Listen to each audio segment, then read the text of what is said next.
Hello, welcome to another episode of a Melanated Hypothesis podcast with your girl, the Compassion Coach, aka ToriV. And I'm here. It's Friday, so you know what that means. I'm here with another dope guest with a dope perspective. Coach Matty, can you introduce yourself to the collective? Hey everybody. This is Coach Matty McCaskill. I'm blessed to be here. Tori is amazing. I saw her energy.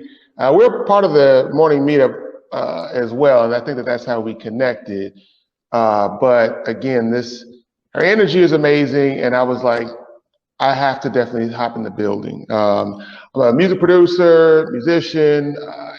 I'm in the coaching space now, and I help music producers unlock their full creative potential so that they can attract paying clients and just make the music that can meet the standard of today's time. So, that's essentially what I do is, help music producers just unlock that creative stuff, that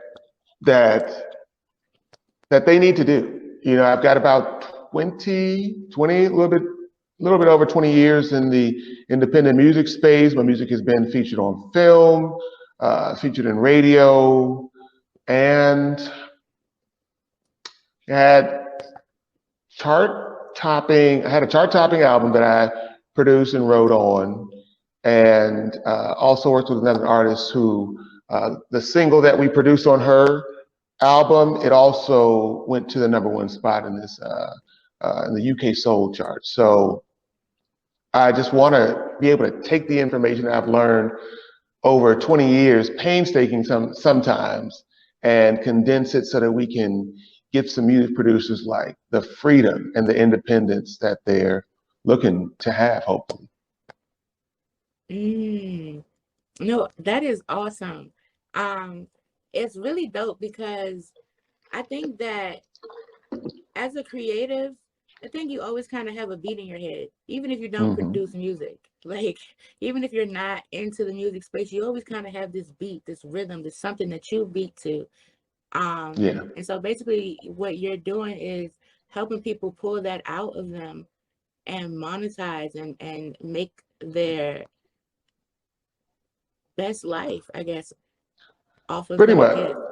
Yeah, pretty much. I mean, I think that like what I really understood is that why I really was like, okay, let me get into the coaching aspect is because I realized that, and this is without even knowing it, Tori, is I realized that, or I understood, should I say, that I love to help people, right? I love to help. I'm always looking at people's businesses and saying, okay, like what would be a creative thing to do? Because I'm truly interested in people. I always like to say this, y'all, is that this is my movie, and you all are characters in my movie, and I'm experiencing you Yes. guys, and you guys are just amazing people.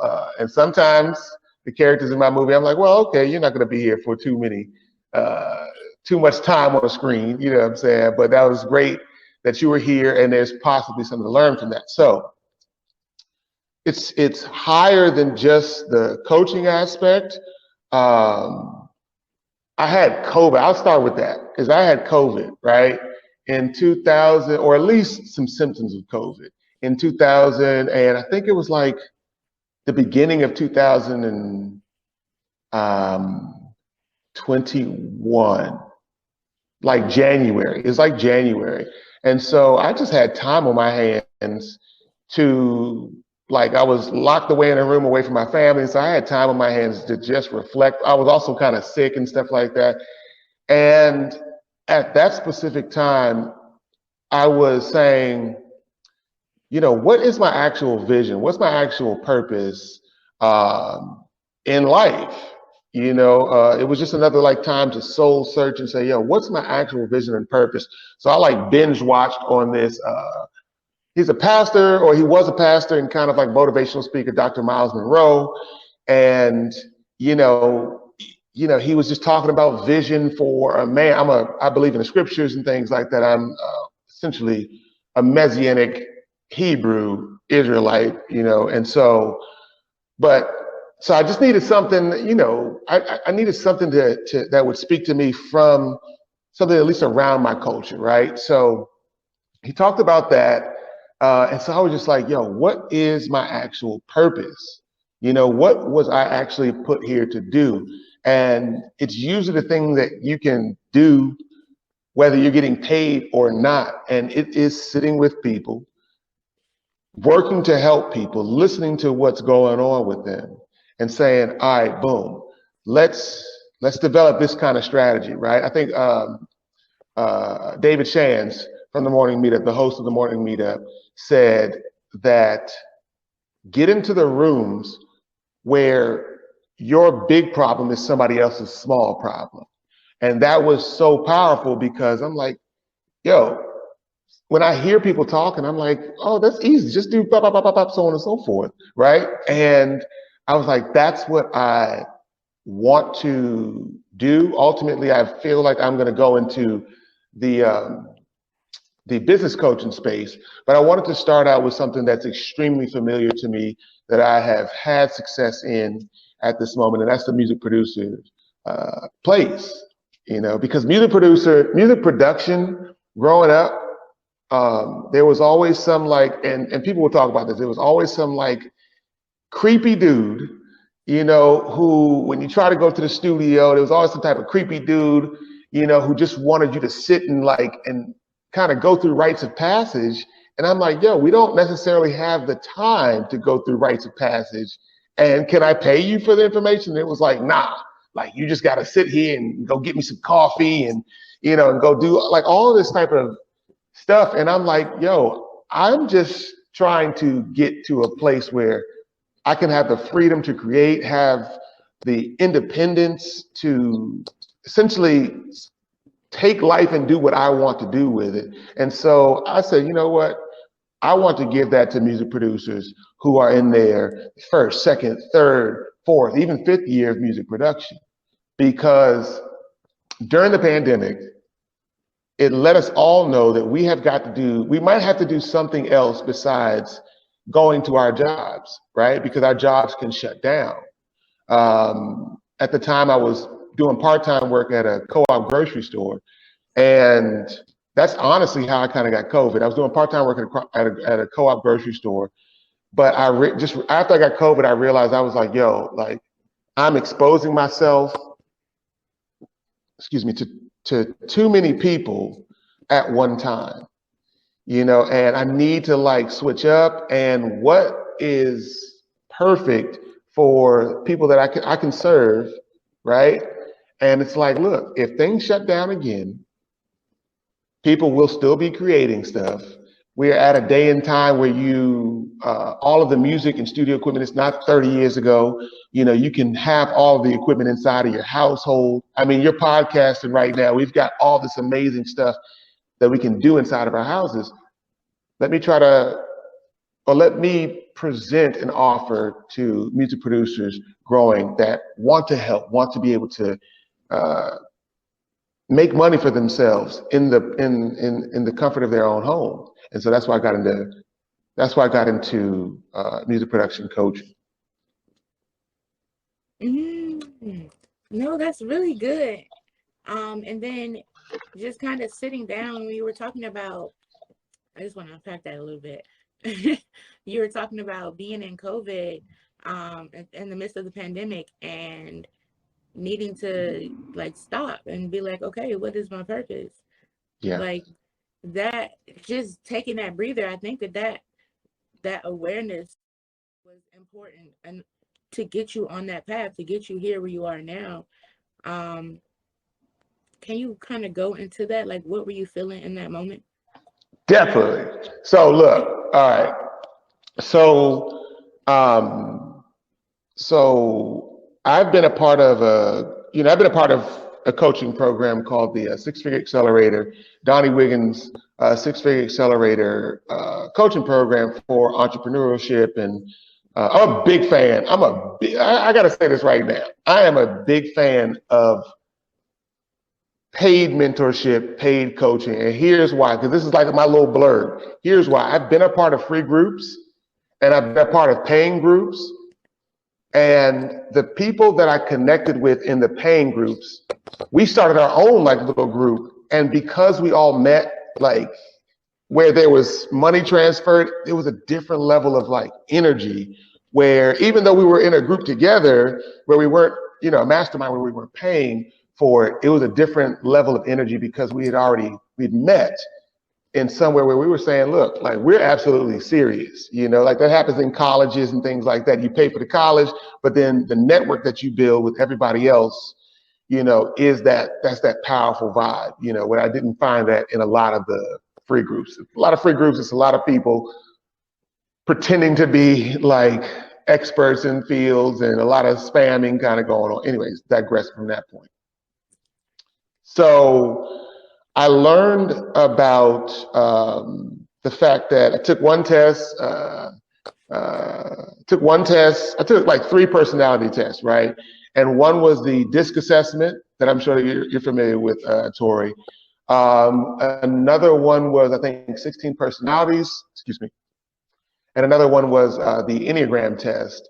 And I found out that 16 personalities, I'm a campaigner, you know, which is those are people who are like, yo, let's go, let's hit it, right? You know, we like to help out, get things started, and then move on. You know, like we don't stay around and stuff like that.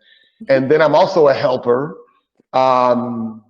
And so just understanding that let me give you this, because hold on one second. Sorry about that. Turn on my do not disturb. Okay, so guys, I lost my cell phone, and I lost my cell phone for 3 weeks, and it happened after I had almost like experienced like almost like hell at a place at the apex of the hell, or the hell just ending. I lose my cell phone, and I lost my cell phone for 3 weeks. Put it on top of a car, headed somewhere. I was that frustrated, headed somewhere. Cell phone's done. That was the best 3 weeks I had. Once I submitted to what's kind of going on,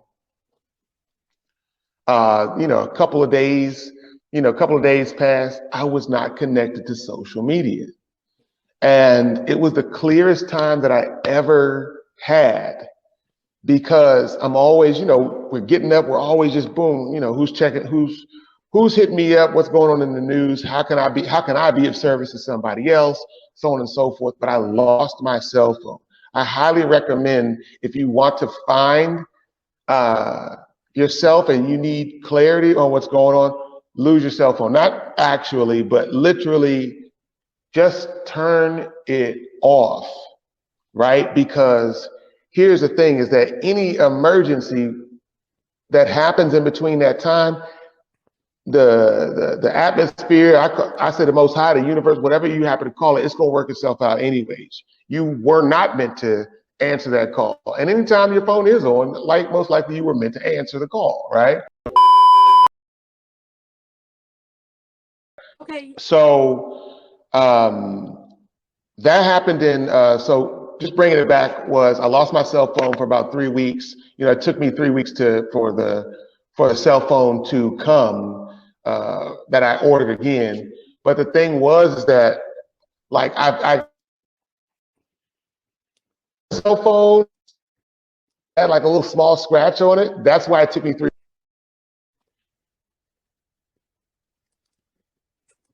Okay.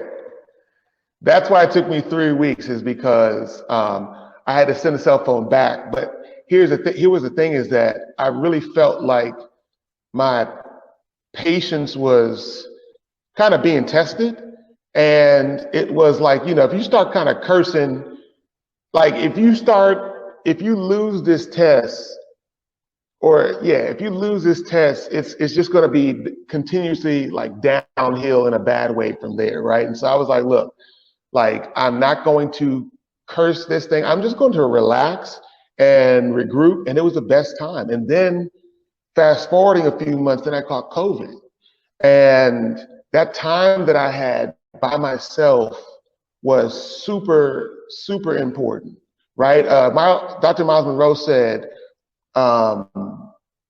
he was like, you need to understand your purpose, your vision, and your mission. Your purpose, vision, and mission. And those three things, he said, they were different, right? You know what I'm saying? The purpose is essentially what your creator put you here to. The time we don't know what we need, and so like it just sounds like you went through doing the work, what I call doing the work, to really get to those characteristics parts. And I feel like that is what I call the purpose work, when you do the work to figure out who it is you are, which once you get out of that, then you get your vision and mission. Right. You get your aha moment. And I mean, that's the whole thing about, like, see, you bought the books. See, I want to always remind myself, and then everybody else, there is a book that I read called The Top 10 Distinctions Between Millionaires and the Middle Class.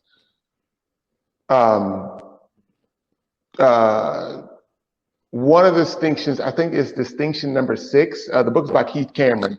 The distinction numbers, it's an amazing, eye-opening book, because you're like, oh wow, like, am I operating as a millionaire?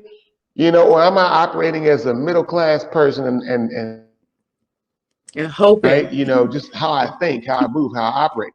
So distinction number 6 is millionaires think that millionaires continue learning, and middle class think that education stopped after school, right? And so the idea of I'm just going to search and search and search and search and search for free, and look at what because we got YouTube. I mean, we've had the library, we've had free books, but the idea is that navigating and having a map as to how to get to the next step and the transitional period, how long it's going to actually take, you know, is why we want to purchase some stuff, you know, pay for some books, pay for education, pay for courses, you know, and continue, because you still got to do the work. You still, after you purchase that book, you still got to read it. You know what I'm saying? So it's not like you're going to get away from actually like doing the work, but at the same token, when somebody's gone through somewhere that you've been or that you were headed into, I think that the most pivotal thing, I have a saying that came to me. It's like, I don't got to go to the jail to read the dictionary. If y'all understand and watch this on a replay, understand what that means, right? It's so many brothers and sisters who go to prison and they're finally confined, and they're like, you know, what am I going to do with my time? And they're like, you know, well, shoot, now I'm not all busy and distracted from the world. So now I'm going to read the dictionary, you know, like in Malcolm X, you know, when he started finally reading the dictionary and stuff like that. Well, I can take that same understanding and say, well, I don't have to have some catastrophic thing happen to me before, you know, I take my health seriously, right? Or before, I don't want to get to a place where someone's like, well, do you want to be speaking? You know, we hear where you are and we want to hire you for speaking. And I don't want to like be like, oh, shoot. I need to like try to figure out what I don't know, and searching through an unstructured way, even on YouTube, even with the free information, books and all that type of stuff. Like, I want to do that before, right? Byron Golden talks about the power of expectation, right? If you expect to be somewhere, if you expect to be somewhere great, you're going to be like, oh, no, hold on. Like, I expect for this to happen. So I'm going to put the time, the resource, the time currency, the monetary currency to get this thing done right now, because I expect to be there at a certain time. And that has so much to do with where you are confidence-wise, right? You know, and I'm not even like, listen, Tori, I have a whole affirmations playlist. I mean, we talk about at least, and I'm adding to it consistently, about 78 affirmations that are anywhere from 10 minutes to 8 hours, things that I just play at nighttime, because I know, I've got to continuously condition my mind to becoming that person. Yes. And I think you talked about it in your video, that you're becoming the person that that you can be, right? You're doing the work to become. And so often we just are like, we're like, I want to make all this money, or I want to be helping all these people, or I want to be on this stage, I want to be this, that, and the other. And we're like, well, I'm here. And I'm so in love with the vision of myself, which you need to be, but I'm so in love with the vision of myself all the way over here that the work that it requires to get to that specific place, I already done counted myself out, because I'm like, oh my gosh, it's just so much work I gotta do. You know what I'm saying? And so you consistently have to stay focused on, you have to consistently feed yourself. Just like down here, in North Carolina, there's a lot of farmers, and I tell people like this, people who observe, the scriptures and things like that. I'm like, look, there's certain things that you're not going to understand about the scriptures if you haven't farmed. Yes, I'm saying there's certain things you're not going to understand about what our Messiah is speaking about if you don't go out and fish. There's certain things that you ain't going to understand if you are locked in a building all the time. If you look, like, I don't know where everybody is, but if you are familiar with the scriptures, the majority of the time that the Messiah was teaching, he was always teaching out in nature. He was always out in a natural place, teaching out in nature. So I was like, there's something about nature. I got to understand this stuff. I got to get out to nature. You know what I'm saying? I got to get out of the church, get out of the building, and get into nature. And so that's even a whole different sort of perspective. That's a whole different understanding. But yeah. So, anyways, I don't know where you keep us on. No, that was keep us on track with where we're going here. That was amazing. Yeah. First of all, because yes, I was writing notes. First of all, I got you right here. Hold on 1 second. Wow, I got you. So you said you were talking about the effort level.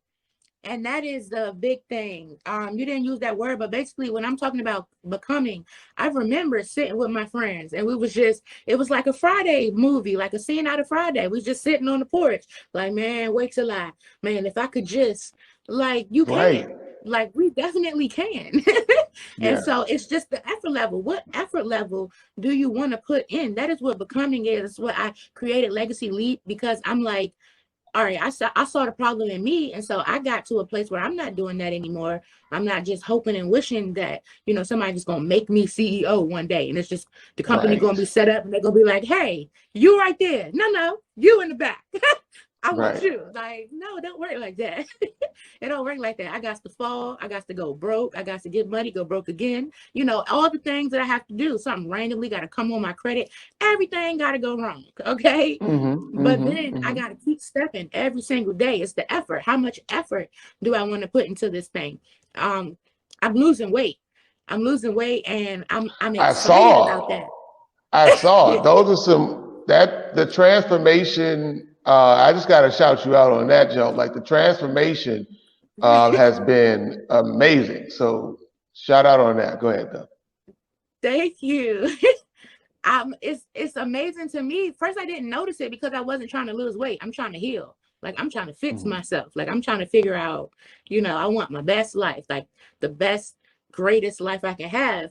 But in shedding that and healing and processing, I started to see myself differently. Oh no, we're getting spicy.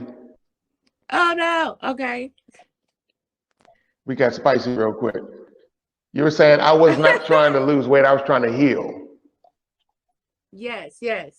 I was trying to heal myself. I was trying to understand myself, have understanding in the world. And I eventually started to lose weight. The weight started coming off. So it was weird. It came off weird because I started changing my eating habits first, and I wasn't necessarily in the gym yet. But the more I started to Right. love myself and to really like connect with self and connect with temple, so all of that is the foundational work of what I feel is becoming. But then making that commitment that, okay, now I'm actually on this journey. I'm going to move my body every day. I'm going to get into nature. I'm going to also eat healthy. I'm going to eat plant-based or vegetarian, or I'm going to eat whatever. I'm going to give my body the best of the best. Like I Right. spend $50 on a Cheesecake Factory meal, so I can spend $50 on some fruits and some vegetables and some good, you know, plant-based material. That It's what effort, the effort level. Do I want to put the effort in? They say you can't heal yourself or whatever the case may be. It's not. It's none of that. It's once you see the vision, like you said, once you sit down, slow down, and you see something, how much effort are you really going to put into it? Can you commit to self? can you commit to self? And I think that that's so imperative because like so often like that this is like so there all right. So there's like there is a weird place and space, right? You know what I'm saying? Where it's like, you know, let's like it's like we're in America. This is my opinion. I just feel like we're just in this place where where things are being coddled so much, right? But we've got expectations for ourselves, but then it's like we're being coddled so much where we're not like we're like you're fine just in every in all of the foolishness that you are in right now. Like you're fine right there. Like that's what you need to do. And it's a understanding because it's like no. What it is that it's okay for you to begin your journey right now. Not that you need to stay there. I think that somebody on the morning meetup, I think that somebody on the morning meetup, like there's this old phrase when I used to, because I was a Christian for like 35 years or something like that. You know what I'm saying? Somewhere around there, 34. Mm. No, maybe somewhere 32. So, but there was always a phrase, you know, which was like, you know, come as you are, you know, and I remember being a part of the morning meetup and someone says, you know, come as you are, but then they said, come as you are, but leave changed. You know, there has to be an idea of a transformative place, you know, because we have to keep growing, you know. And when you just talking about when you talking about like spending money, that's what I realized. That's what we were spending all of our money on in DC was food, and not like you know what I'm saying, because we got into listen. I got into Dr. Sebi. You know Dr. Sebi? Yes. Okay, right. So I got a Dr. Sebi. If anybody's watching this, doesn't know Dr. Sebi, natural healer, lived to 83 years old, and I feel like he only passed away 83, 84, because he was imprisoned, and it seems like he kind of starved himself. You know what I'm saying? He was like, just like, all right, I'm ready to go because I'm like locked up. There's a whole bunch of stuff going on. Anyways, 2013, guys, I had this was the beginning of my all right. I gotta take this absolutely seriously because remember, I realized that my purpose is that I have to help people. 2013, about six or seven people like that I know between the ages of 51 and 71 developed cancer. You know, and all of them died. One beat the cancer sort of, but then it ended up like dying from a heart attack, right? And these were all like loved ones. So like 2013 was like a real wild and crazy year for me knowing people personally. But that's the year that I was like, yo, like there's got to be a better way. You know, there's got to be a better way. There's got to be like natural healing involved and all this and the other type of stuff. The thing is that if you ask, only when you ask the question are you able to then be presented with an answer. But if you never ask the question, trust and believe, that answer could be floating around your head, floating around in the atmosphere for years. And you like, man, you know, why is this not happening? You can't ask that question, why is this not happening? You have to answer the question, how can I improve? How can I be better? You got to get to that place, right? It's a level of humility that I see that, and Anyways, so I got into natural health.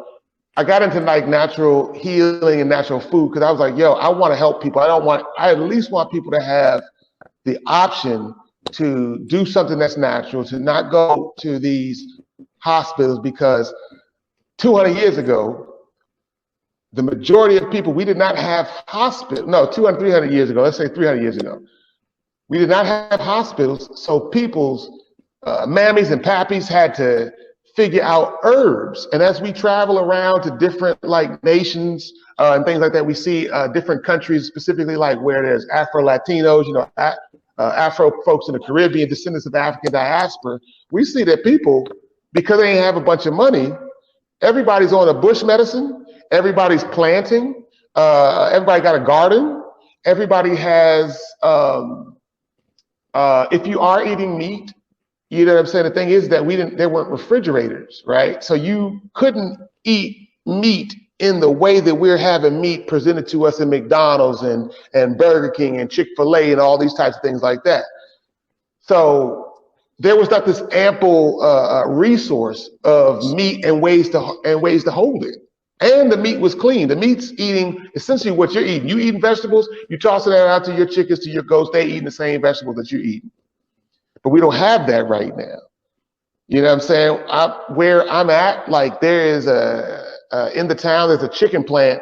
And I see, like, if you ever want to be a vegan vegetarian, Victoria, you got to watch this chicken truck. It's the saddest thing. It's just like poultry that was raised somewhere, headed to this other, and they about to just go be processed to be in somebody's chicken sandwich or somebody's chicken salad and things like that. It's extremely sad. To see. I'm not vegetarian, but it's extremely sad to see when you see this kind of going on. But the healing journey,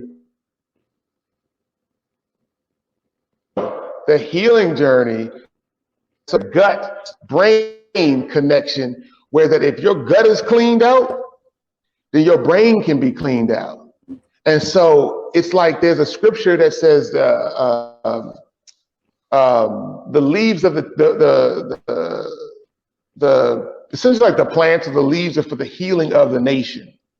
You know what I'm saying? So even on a biblical front, people supposed to be eating the proper stuff. So when I wanted to I was like, look, listen, like, you know, whatever it happens to be, but I'm not eating I'm going to follow biblical dietary laws. So I'm not going to be eating any pork. I'm not going to be eating any catfish anymore. I'm not going to be eating some of these things. I just stopped. And they started doing research on how inflammatory they are with the body. Did I break up? Yeah.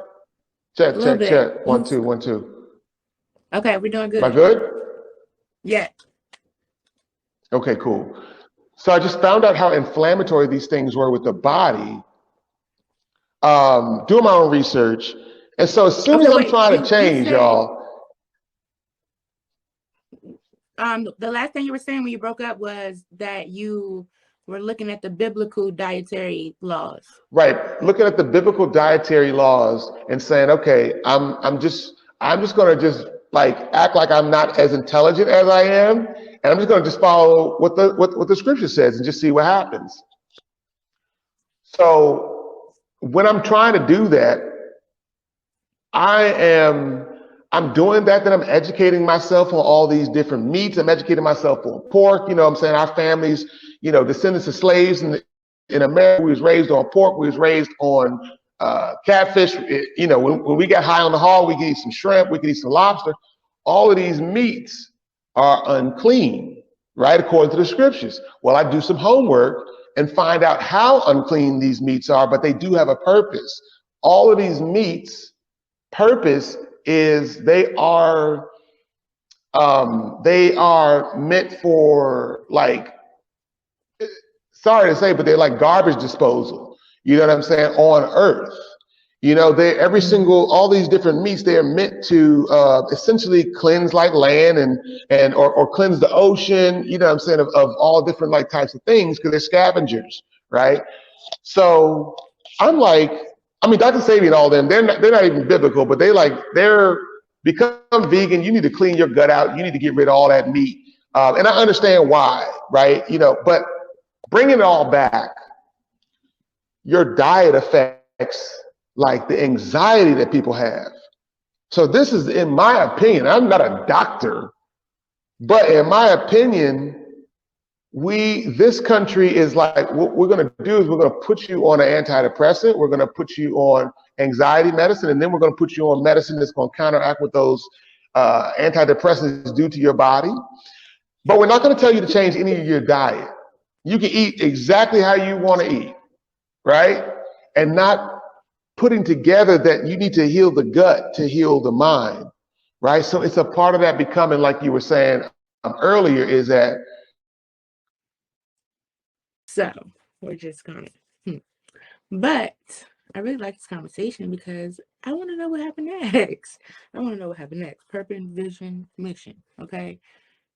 That's one of the things that I am constantly focused on. So anyways, right, just summing it up, is that purpose, vision, and mission, that was so imperative for me, because so often that if we don't know exactly what we're here to do, at least for the time, I think that the purpose, can evolve. I'm seeing that I think that the vision obviously is a vision for something specific, and the vision needs to be able to be malleable and to be able to change. And definitely the mission, how you're going to attack it always has to be malleable. But the purpose is essentially, I believe Dr. Miles Monroe said, it's like how you show up in every single place where you go. And so I was like, yo, this is how I show up in every single place. I'm always like looking to help somebody be better at whatever it is that they're doing, even if it's music production, even if it's executive, like producing some music. If an artist is dealing with some sort of imposter syndrome, I'm always like, yo, like, you're way better than that. Like, don't do that for this price. Do that for this price, because you're way better than that. And so understanding that my purpose is my name is Matty. It's the short and Americanized version, but the name is Matit Yahu, and it's Hebrew for gift from Yah. That's the name of our God. His name is Yah. And so it means gift from Yah. And so when I'm leading like that, that's what, my parents gave me that name. They gave me the English version, but my parents gave me that name, and I lead with that, right? That's why naming is so important. I believe that the name that you have, there's some African traditions which are, they name people something like, again, let's say your name is Peace, and so whenever you're being called is Peace. Stop, sit down, Peace. Do that, Peace. And so it's reminding you, and just speaking that affirmation over your life. You were designed to be bringing peace, and you need to be doing that. So that's names are extremely important, I see, because it's a way to speak an affirmation over somebody on a consistent basis. I don't know if they're like, I don't know if that's what you were like kind of working towards, but that's a little bit about what happened during that time, that pivot, that shift. Okay, no, that's really good. Just because so many people can see, even myself can see myself in that, and kind of trying to figure out, for one, I just recently took the DISC assessment.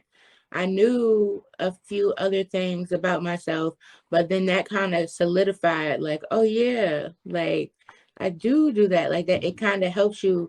And I'm always looking for resources that hold the mirror up to me, because I'm right. Self-aware, and sometimes we can be self-aware of, that it's a picture, but we can't see the frame. So we just think like, no, I'm up here, I'm Picasso, but you, like, nah. Right. So I'm constantly trying to, like, I think that's a fear that I have actually, is like, how am I coming off? Was that too aggressive? Like, should I Right. say it softer? Just whatever it is. So having things like the Enneagram, I have a book about it somewhere, but that's a really good test to understanding yourself in relationships. This book right here. The Enneagram. Okay. Understanding your Yeah. understanding yourself in relationships, how you act in relationships, what you need. I feel like a lot of That before you actually started doing what you were doing on a health wise and things like that, Victoria, you were like, I am becoming, right? You know what I'm saying? And I need you to talk about that, because it's this moment where everybody has, they're like, before I'm a millionaire, before I'm actually tangibly have that money in my bank account or whatever like that, I have to become that person who is on the journey to getting there. And I think that, like, sometimes people don't want to do the work that's involved in it. And sometimes we're not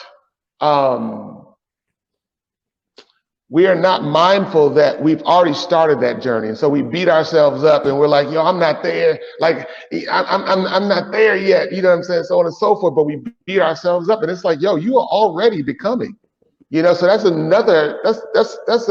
another side of this mental sparring that we got going on. So I listen to affirmations. I think that's what we're talking about. I listen to affirmations all the time to make sure that my ground, make sure that my brain is the ground is fertile, so that really good, I can grow really good, crops, you know what I'm saying? Yes. And things like that. So have anyways, you ever noticed I always use like I don't know what it's called, like a little weave and then a flower, like because we're planting seeds and we don't think about, or sometimes we're not conscious of the fact that the media around us is a seed. The people that we got around us, whether they talking peacefully or they yelling to their kids, that's a seed. Like the music we listen to is a seed. Just the places, all these things are seeds. So you listen to affirmations.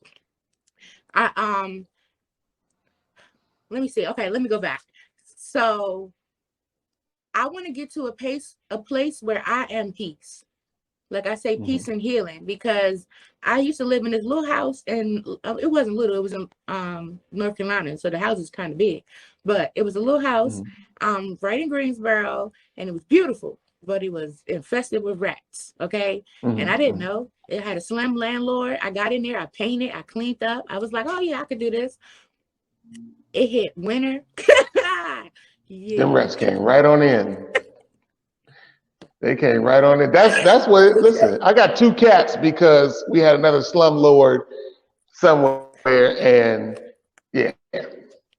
They like, woo. That's why we got to get out there so that we can give what we want to receive. But so I had this slumlord. He I ended up calling the county. They come out, do an inspection. There's 27 violations on this house. They like, yeah, well, if y'all don't do something in 90 days, we're gonna tear it down. Like, it's that bad. It's that bad. Right. I just made a house a home. So it didn't feel that bad to me. Like, but people, all my friends would be like, they would come to the stoop, they turned into the stoop friends. They would come to the stoop and they would be like, no, you good? All right, well, I see you. Like, they was not coming anyway. Like,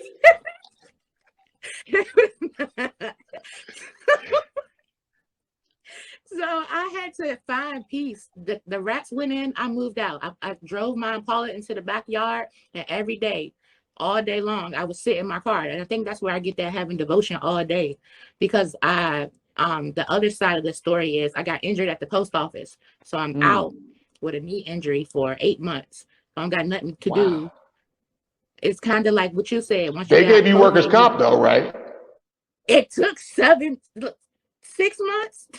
Like, I had to get another job. I started working online on. It took 6 months to get the workers' comp because y'all playing with my money. What? See, digressing from that, really quick insert is that I have to just talk about this really quickly. Is that, guys, right now, Oh shoot.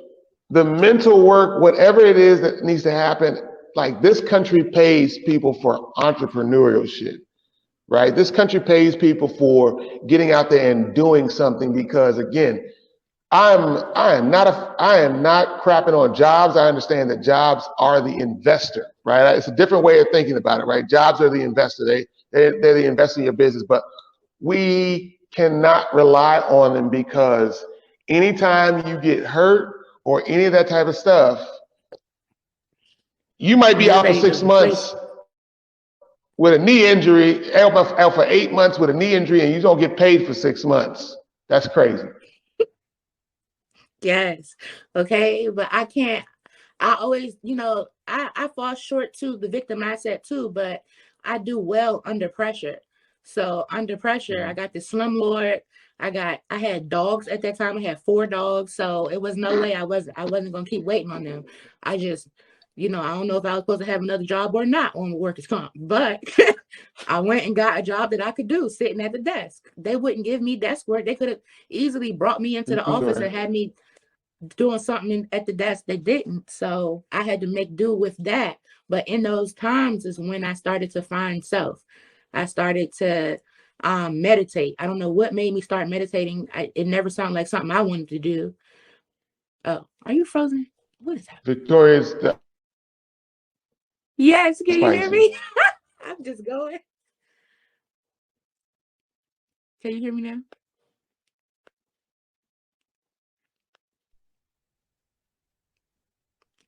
This is Can you hear me now? wild because we had a whole talking meeting Yes, that was prior to. fine. Okay, there you go. There you go. There you go. Okay. This is wild. All right. So Yes, the last part that I kind of heard you saying is that because I had my dogs and they could have had me at least working at a desk, but they didn't.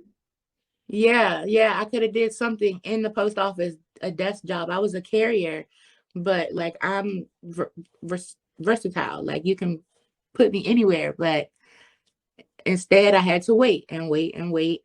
So I got another job, and I'm not sure if I was supposed to get another job, but I went and got me an online job. I got an online job because I couldn't just sit in the victim state.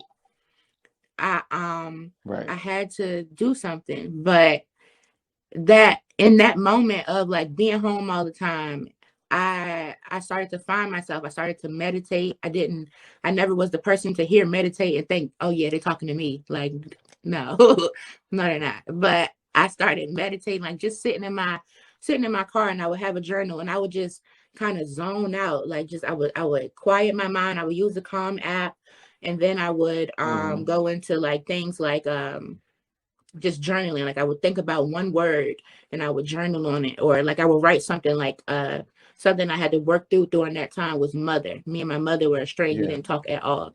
So I just would write that, and I would meditate on things that I felt. I would just write pages and pages and pages and pages to release that and do all this release work.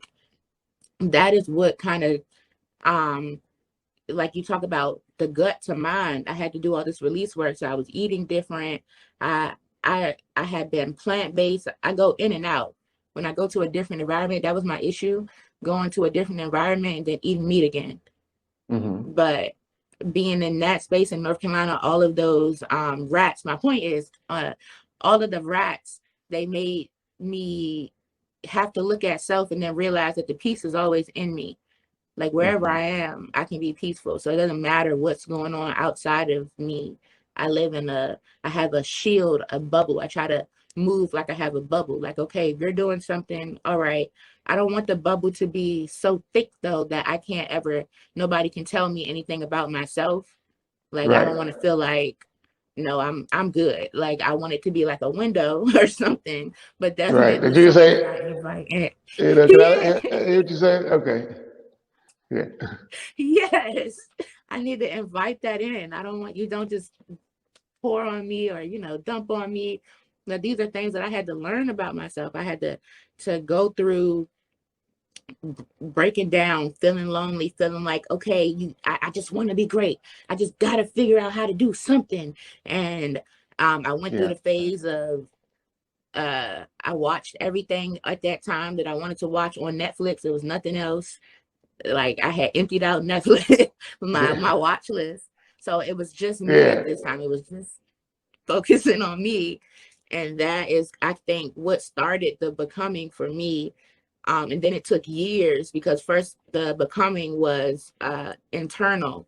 So you may not have seen it, but mentally I had to get stronger. Mentally, I had to know I was worth it. Mentally, I had to tell myself, you know, that I'm worth these things, or that I should try this thing, or that I should try this thing again because I've tried it before, it didn't go well, or, you know, whatever the case may be. I had to work on that mentally. I did that until I started that in 2017. In 2019, I like randomly moved to Atlanta. I was driving there and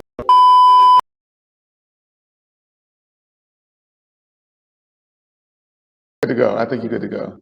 Yeah. No, But I anyways, just wanted so to. yeah, I'm looking at the time though. We got about gosh, I'm just looking at so I wanted to ask you a question. Do you think that, because again, it's like it's for melanated, you know, this podcast is for melanated people. I think that there's so much that, at least to happen in the States. You know, I'm a student of history, and I just know that we weren't having these types. You know, it's be tough, and you know, it's pull yourself up by your bootstraps, and you ain't even got a lace or a boot. You know, and it's difficult to do that. And so when you talked about, you said, I heard that you were estranged from your mother, right? How did you guys ever end up kind of coming back together, or how did that end up working out? Over time, over the years, we've been trying to rebuild. It's funny you asked that, because I do this thing where I counsel with myself. I record my thoughts, or, you know, like I go outside and I really get into it with myself. I am Matty McCaskill, Coach Matty. Matty the chef when I feel like hopping in the studio. I am dedicated to music creatives having transitions, making transformative leaps in their career and music business as it pertains to that emerging process, the journey that they're on their way to, and creating independence in music producers. You can reach out to me at Matty the Chef DC on on IG, on Facebook. I'm not so much on Twitter, but you know, if you want to reach out, that's where you like to be.